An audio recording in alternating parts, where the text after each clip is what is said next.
O financiamento de campanha no Brasil é absolutamente aberto, livre para as empresas. Empresas podem doar e pessoas físicas podem doar. Quem não pode doar são entidades sindicais, entidades associativas. O financiamento é feito da seguinte maneira: o candidato, quando se inscreve no Tribunal Regional Eleitoral, ele apresenta uma previsão de gastos. A previsão de gastos é o teto que ele vai gastar. Não necessariamente o que está na previsão de gastos vão ser os gastos totais. Mas o que ele gastar acima daquilo, ele tem que se explicar por que aconteceu. Geralmente os candidatos colocam um teto alto. Então, um candidato a presidente da República, por exemplo, coloca um teto entre 250 e 300 milhões. Os candidatos ao governo do Estado de São Paulo, as grandes candidaturas, eu estou dizendo, dos principais partidos, eu digo do PMDB, do PSDB, do PT, geralmente, no Estado de São Paulo, estão colocando entre 80 e 100 milhões o seu potencial de gastos. Esses gastos, essa previsão de gastos, subiu 5 ou 6 vezes nos últimos 20 anos. É algo muito alto, mais alto do que a média dos países europeus, por exemplo. Não é mais alto do que nos Estados Unidos, porque lá o poder econômico tem um peso muito grande também. Qual é o problema do financiamento eleitoral? Quem tem dinheiro para financiar uma campanha de 80 milhões, de 100 milhões ou de 300 milhões? Evidentemente não é uma pessoa física, não é alguém individualmente que vai doar esse dinheiro para a campanha. Quem doa são grandes empresas, mas grandes, bota grande nisso, são os grandes monopólios. Que grandes monopólios são esses? São os grandes bancos, esses bancos que têm escala internacional, ou são bancos brasileiros com escala internacional ou bancos estrangeiros aqui instalados. São as grandes empreiteiras, que não passam de meia dúzia, que acabam financiando as grandes campanhas nacionais, são as grandes empresas vinculadas a obras de infraestrutura, asfalto, cimento e tal, ou seja, são empresas que têm interesse no governo depois, no governo vencedor dessas eleições. Então o financiamento é uma obra casada. Você financia uma campanha, depois de eleito esse candidato, ele paga, ele devolve para as empresas na forma de grandes obras, em licitações que muitas vezes não são claras como são feitas, mas esse dinheiro volta multiplicado para essas empresas. Por isso as empresas, elas geralmente financiam as 2 ou 3 principais campanhas, as que estão na frente porque elas não querem ficar mal com ninguém. O problema, além delas terem que devolver, dos candidatos devolverem, é que isso engessa o programa de governo dos candidatos. Ou seja, nenhum candidato vai fazer um programa de governo que diga: eu vou derrubar a taxa de juros próxima a zero. Por que ele não vai fazer isso? Porque a principal fonte de ganho, de lucro dos bancos é a altíssima taxa de juros que o Banco Central estabelece no Brasil. Isso sangra os recursos públicos, mas isso drena dinheiro para o sistema financeiro, para os bancos. Os bancos têm total interesse em que a taxa de juros seja alta. Então, não vão contra os bancos. As grandes obras de infraestrutura, muitas necessárias, também estão no programa de qualquer candidato das grandes campanhas, independente da prioridade que se dê. Em alguns municípios brasileiros, o programa de obras, o programa de crescimento das cidades, o programa de expansão de avenidas, de ruas, de negócios imobiliários, é feito no escritório das grandes empresas, não são feitos pelas prefeituras. Então é um sistema perverso. A raiz da corrupção no Brasil não está no fato dos políticos brasileiros serem honestos ou desonestos. A raiz da corrupção está no fato de os administradores terem que devolver, terem que pagar, terem que retribuir aquilo que receberam como financiamento de campanha.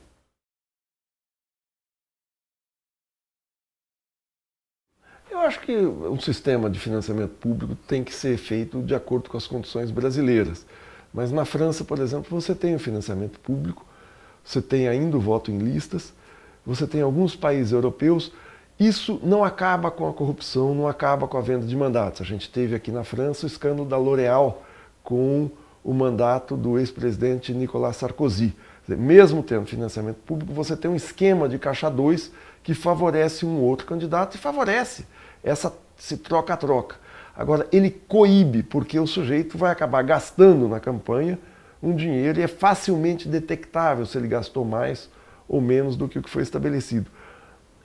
Eu digo, não, o fim da corrupção é muito, muito difícil de ser obtido, mas o financiamento público ele estreita a margem da possibilidade de você vender o seu mandato. Nos Estados Unidos, o que vigora é um sistema de mercado. Tanto que a campanha do Obama, as duas campanhas dele, foram as mais caras da história dos Estados Unidos, né? Campanhas fantásticas assim. E isso se expressa no Obama ter tido aquela expectativa toda no início do seu mandato, quando tomou posse no primeiro mandato. É um presidente negro, é um presidente que era um advogado, vinculado direto ou indiretamente, ele e a esposa dele, a causas sociais e tal. Tem um programa que implicava a retirada das tropas do Afeganistão, o fechamento da prisão de Abu Ghraib e a criação de um sistema de saúde nos Estados Unidos, o healthcare, muito semelhante ao SUS brasileiro.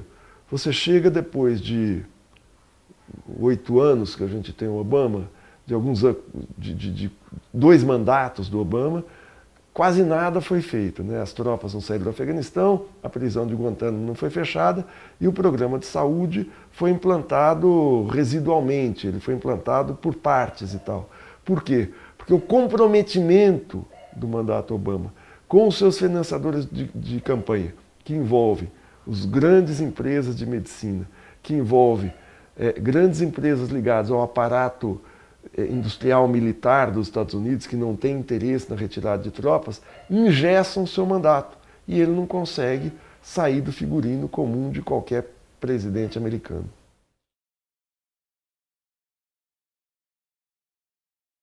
Quem recebe financiamento de campanha altíssimo no Brasil são os principais partidos.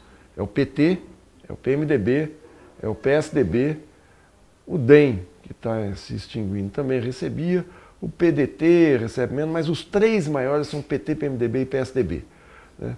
O PSDB e o PMDB, especialmente, que recebem o financiamento de grandes empresas, vão ficar numa situação difícil, eles estão percebendo isso, porque eles só dependem das grandes empresas. O PT ainda tem uma capacidade de mobilização na base da sociedade, no movimento popular, no movimento sindical, e perderia menos.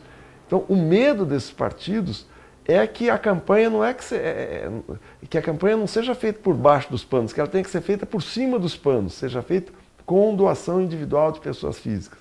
Eles não têm essa capacidade de mobilização. São partidos que, se você tirar a televisão da tomada, eles podem quebrar. São partidos que existem na televisão, existem no aparato de marketing tremendo e existem na doação das grandes empresas. O PT caminha para isso, não está lá ainda. Os partidos menores têm uma contabilidade modesta, mas para eles vão lutar como leões para que o Supremo Tribunal Federal não impeça o financiamento das grandes empresas. É você estrangular a principal fonte de viabilidade desses partidos. Eu nunca vi o PMDB ou o PSDB na rua fazendo campanha de arrecadação. E essas manifestações, elas se voltaram muito contra, elas demandavam, reivindicavam melhor serviço público, né? Educação, saúde, transportes e tal, mas especialmente um rechaço à institucionalidade política. As pessoas estavam contra o que genericamente se chama os políticos, um desgaste do sistema político. Esse desgaste do sistema político que se identificou em junho é algo que nós devemos ver com preocupação, porque você não tem nada para botar no lugar. No começo dos anos 60, o desgaste do sistema político que aconteceu após a renúncia do Jânio Quadros levou a população, parcela dela, a um desencantamento com a política, que foi um dos fatores subjetivos que abriu o caminho para o golpe de 64, porque iria vir um sistema com militares, tecnocratas, que iriam moralizar a atividade política. É muito perigosa essa deslegitimação da política, mas ela existe. E um dos motivos da sua existência é porque a legitimidade está muito mais assentada no financiamento de campanha, ou seja, o eleito responde a quem bancou a sua campanha do que o eleitor que votou nele. Existe uma crise de representação diante do eleitorado, mas diante dos financiadores de campanha não tem crise alguma. Os eleitos respondem ao que eles querem. E isso é que está criando o desgaste do sistema político. É preciso urgente mudar isso, porque essa deslegitimação da democracia, esse cansaço com a política, as pessoas não quererem votar, o índice alto de abstenção, tem a ver com isso. Quer dizer, você elege alguém e não vê ele respondendo ao que você quer. O cara promete uma coisa e não faz. Por que o cara promete e não faz? Porque os compromissos dele, na verdade, não são com você, os compromissos dele são com quem bancou a campanha dele. Então, essa dissonância entre financiamento e cidadania, financiamento e voto, é que o STF está tentando resolver. Isso vai ser uma contribuição tremenda para a democracia brasileira, contra esse desgaste da institucionalidade. Porque essa história de achar que político é tudo ladrão, é tudo igual, favorece a direita, favorece justamente os ladrões, porque você cria uma situação de indiferenciação e as campanhas mais caras, que têm condição de fazer um marketing melhor, musiquinha melosa, cenas em câmera lentas, as pessoas se abraçando felizes com uma música tocante no fundo, que são caríssimas, é que vão sensibilizar as pessoas para votar e manter as coisas como estão.